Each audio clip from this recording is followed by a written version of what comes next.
ಪರಮ ಪೂಜ್ಯ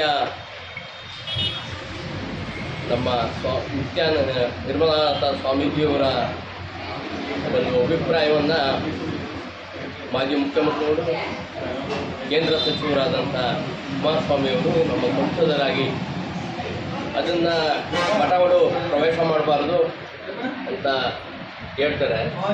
ಆದರೆ ಸನ್ಮಾನ್ಯ ದೇವೇಗೌಡರು ರಾಜ್ಯದ ಮುಖ್ಯಮಂತ್ರಿಗಳಾದಾಗ ಸ್ವಾಮೀಜಿಯವರ ಆಶೀರ್ವಾದ ಇರಲಿರ್ಬೇಕು.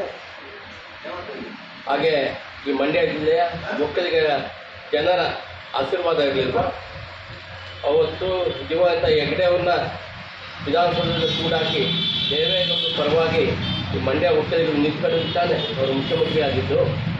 ಹಳೆಯ ಇತಿಹಾಸವನ್ನು ಮರೆತು ಇವತ್ತು ಡಿ.ಕೆ. ಶಿವಕುಮಾರ್ ಅವರು ಎಲ್ಲಿ ಸಿ.ಎಂ ಆಗಿರ್ತಾರೆ ಅಂತೇಳಿ ಅಡ್ಡಗಾಲ ಹಾಕೋದಕ್ಕೆ ಇವರು ಇಲ್ಲದೆ ಇರೋ ತಂತ್ರವನ್ನು ಮಾಡಿಕೊಟ್ಟಿದ್ದಾರೆ. ಏನು ಒಕ್ಕಲಿಗರು ಇವ್ರಿಗೆ ದತ್ತು ಆಗ್ಬಿಟ್ಟಿದ್ದಾವೆ, ದತ್ತು ಕೊಟ್ಬಿಟ್ಟಿದ್ದಾರೆ. ಒಕ್ಕಲಿಗರು ಅಂದರೆ ದೇವೇಗೌಡರ ಕುಟುಂಬ ಒಕ್ಕಲಿಗರು ಅಂದರೆ, ಬೇರೆ ನಾವೇನು ಒಕ್ಕಲಿಗರು. ಈ ರಾಜ್ಯದ ಬಹುತೇಕ ಸಂಪೂರ್ಣ ಒಕ್ಕಲಿಗರು ಪಕ್ಷಭೇದ ಮರೆತು ಡಿ.ಕೆ. ಶಿವಕುಮಾರ್ ಅವರು ರಾಜ್ಯದ ಮುಖ್ಯಮಂತ್ರಿಗಳಾಗಬೇಕು ಅಂತೇಳಿ ಆಸೆಯನ್ನು ಪಡ್ತಾ ಇದ್ದಾರೆ. ನಮ್ಮ ಸ್ವಾಮೀಜಿಗಳು ಅವರ ಅಭಿಲಾಷೆಯನ್ನು ಹೇಳಿದರು. ಅವರು ನೀವು ಮಾಡಲೇಬೇಕು ಅಂತ ಏನು ಹೇಳಿಲ್ಲ. ಅವರ ಅಭಿಲಾಷೆ ಒಂದು ಜನಾಂಗದ ಪರವಾಗಿ, ಒಂದು ಜನಾಂಗದ ಮಠದ ಪರವಾಗಿ ಅವರ ಅಭಿಲಾಷೆಯನ್ನು ವ್ಯಕ್ತಪಡಿಸಿದರೆ ಅದಕ್ಕೆ ನಮ್ಮ ಕುಮಾರಸ್ವಾಮಿಯವರು ವಿರೋಧವಾಗಿ ಮಾತಾಡೋಕೆ ಇದ್ದಾರೆ. ಅವ್ರಿಗೆ ಹೇಳ್ತೀನಿ, ನೀವೇನು ದತ್ತು ತೊಗೊಂಡಿಲ್ಲ ಒಕ್ಕಲಿಗರನ್ನ, ನಿಮಗೆಲ್ಲಿ ಮತ್ತೊಬ್ಬ ಒಕ್ಕಲಿಗ ರಾಜ್ಯದ ಮುಖ್ಯಮಂತ್ರಿ ಆದರೆ ಇನ್ನು ನಮಗೆಲ್ಲಿ ಅಧಿಕಾರ ಸಿಗೋದು ಅಂಥೇಳಿ ನೀವು ಈ ರೀತಿ ಮಾತಾಡ್ತಾ ಇದ್ದೀರಾ. ಮುಂದೆ ಆದರೂ ದಯಮಾಡಿ ರಾಜಕಾರಣ ಮಾಡೋಣ, JDS ಕಾಂಗ್ರೆಸ್ ಮತ್ತೊಬ್ಬರು BJP ಮಾಡೋಣ, ಆದರೆ ಜನಾಂಗದ ಪರವಾಗಿ ತಾವು ಕೆಲಸ ಮಾಡಿ, ಇದರಲ್ಲೂ ದ್ವೇಷವನ್ನು ಬಿತ್ತಬೇಡಿ ಅಂತೇಳಿ ನಾನು ಅವರಿಗೆ ಒತ್ತಾಯವನ್ನು ಮಾಡ್ತಾಯಿದ್ದೀನಿ. ಹಾಗೆ ಅವರ ನಿಖಿಲ್ ಅವರು ಮಾತಾಡ್ತಾರೆ. ನಿಖಿಲ್ ಅವರು ನಮ್ಮ ಉಸ್ತುವಾರಿ ಸಚಿವರ ಬಗ್ಗೆ ಎಲ್ಲ ಮಾತಾಡ್ತಾರೆ. ಆದರೆ ನಿಖಿಲ್ ಅವರು ಹತ್ರ ಕಲಿಯೋ ಪಾಠ ಉಸ್ತುವಾರಿ ಸಚಿವರು ಚಲುವರಾಯ ಸ್ವಾಮಿಗೆ ಅಗತ್ಯತೆ ಇಲ್ಲ. ಯಾಕೆಂದರೆ ಇವರು ಯಾರಲ್ಲೇ 3 ಕಡೆ ನಿಖಿಲ್ ಅವರು ದಂಡಯಾತ್ರೆ ಹೊಡ್ಕೊಂಡು ಬಂದಿದ್ದಾರೆ. ಆದರೆ ಚಲುವರಾಯ ಸ್ವಾಮಿಯವರು ಸಾರಿಗೆ ಸಚಿವರಾಗಿ, ಆರೋಗ್ಯ ಸಚಿವರಾಗಿ ಜಿಲ್ಲೆಗೆ ಯಾವುದೇ ಕೊಡುಗೆ ಕೊಟ್ಟಿದ್ದಾರೆ. ಪ್ರಸ್ತುತ ಕೃಷಿ ಸಚಿವರಾಗಿ 100 ಕೋಟಿ ರೂಪಾಯಿಗಳ ಅನುದಾನವನ್ನು ಬಿಡುಗಡೆಗೊಳಿಸಿ ಇವತ್ತು VC ಫಾರಂನಲ್ಲಿ ಒಂದು ಕಾಲೇಜನ್ನು ಸ್ಥಾಪನೆ ಮಾಡೋಕ್ಕೆ ಮುಂದಾಗಿದ್ದಾರೆ. ಅದೇನು ಮಂಡ್ಯ ಜಿಲ್ಲೆಗೆ ಮಾತ್ರ ಸೀಮಿತ ಇರುತ್ತಾ? ಈ ಸಬ್ ಡಿವಿಷನ್ಗೆ ಸೀಮಿತ ಇರುತ್ತೆ. 5 ಜಿಲ್ಲೆಗಳಲ್ಲಿ ಇವತ್ತು ಒಂದು ಕೃಷಿ ವಿಶ್ವವಿದ್ಯಾಲಯ ತಂದು ಅವರು ನಾನು ಯಾವಾಗ ಮಂತ್ರಿ ಆಗಿದ್ದೆ ಆ ನೆನಪುಳಿಲಿ ಈ ಜಿಲ್ಲೆಯಲ್ಲಿ ಅಂತೇಳಿ ಅವರು ಕೊಡುಗೆ ನೀಡಿದ್ದಾರೆ. ಇವರು ಏಕವಚನದಿಂದ ಮಾತಾಡೋದು.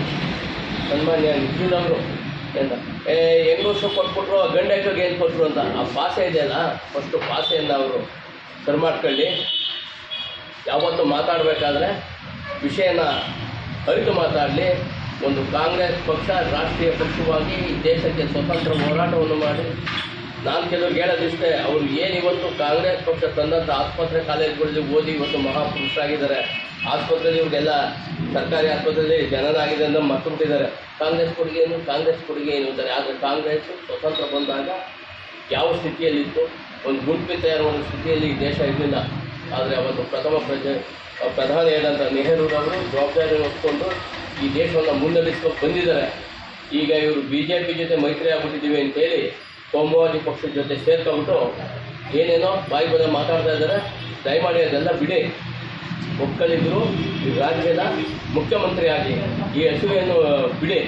ಆದರೆ ಇವ್ರು ಏನು ತಡೆಯೋಕ್ಕಾಗಲ್ಲ. ಮುಂದಿನ ದಿನಗಳಲ್ಲಿ ಸನ್ಮಾನ್ಯ ಸಿದ್ದರಾಮಯ್ಯನವರೇ DK ಅವರನ್ನು ಮುಖ್ಯಮಂತ್ರಿ ಮಾಡ್ತಾರೆ. ಅದು ಈ ರಾಜ್ಯದ ಜನತೆಯ ಕನಸಾಗಿದೆ, ಒಕ್ಕಲಿಗರ ಕನಸಾಗಿದೆ. ಮತ್ತು ಸ್ವಾಮೀಜಿಯಲ್ಲಿ ಮತ್ತು ಮಠ, 2 ಮಠಗಳಲ್ಲಿ ಯಾರು ಮಾಡಿದ್ದು ಇತಿಹಾಸ ಇದೆ. ಈ ರಾಜ್ಯದ ಜನತೆ ಹೇಳ್ತಾರೆ, ಇತಿಹಾಸ ಪುಟಗಳಲ್ಲಿ ಬರೀಬೇಕು. ಆದಿಚುಂಚನಗಿರಿ ಮಠವನ್ನು ವಿಭಾಗ ಮಾಡಿ ವಿಶ್ವ ಒಕ್ಕಲಿಗರ ಮಠವನ್ನು ಯಾರು ಸ್ಥಾಪನೆ ಮಾಡೋದಕ್ಕೆ ಮೂಲಕ ಪುರುಷರು ಅಂತೇಳಿ ಈ ರಾಜ್ಯದ ಜನತೆ ಗೊತ್ತಿದೆ. ಅದರಿಂದ ಸನ್ಮಾನ್ಯ ಕೇಂದ್ರ ಸಚಿವರಾಗಿದ್ದರೆ, ಜಿಲ್ಲೆಯ ಸಂಸದರಾಗಿದ್ದರೆ, ತಾವು ಹಿರಿಯರಿದ್ದೀರಾ, ನಿಮಗೆ ಸಲಹೆ ಕೊಡೋಷ್ಟು ನಾವು ದೊಡ್ಡವರಲ್ಲ.